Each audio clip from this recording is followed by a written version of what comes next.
Howdy there. I'm just enjoying some chips by the pond I built for my turtle. So yes, the sign is very wrong, and unfortunately the turtle likes to hide from me whenever I get close to the pond. But that is an American species that I caught from the canal. Its name's Cracker because there's a crack down its shell. Cracker is an American pond slider that is somehow able to survive throughout the winter just fine in our climate. Pond sliders aren't native to the UK, but you might not have known we do have a native freshwater turtle.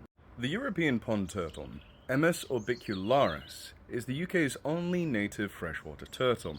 Although the government doesn't currently consider it native, thanks to it going extinct due to the wetland drainage all across the British Isles, they still are very much our native turtles, as only humans are the ones that caused their extinction, not natural processes. Some of these animals are still found in the wild in the UK, but are most likely escapees from the pet trade or releases. I absolutely adore this species, and I love them so much that I have two as pets.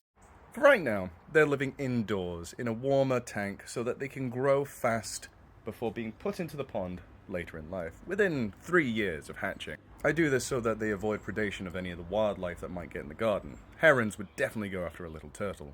European pond turtles are omnivores, meaning they eat plants and animal matter. They'll eat practically any type of aquatic vegetation, and tend to steer to a more herbivorous lifestyle later in life. But when they do fancy meat, they'll eat insects, fish, amphibians, practically anything that they can get a hold of that won't put up a fight or swim way too fast. In fact, one of the major ecological roles this species plays in Europe and North Africa, where it's also found, is as a carrion eater. Similar to what vultures do on land, these turtles will help keep their waterways clear by eating dead animals that have either drowned or been left by bigger predators. They're by no means...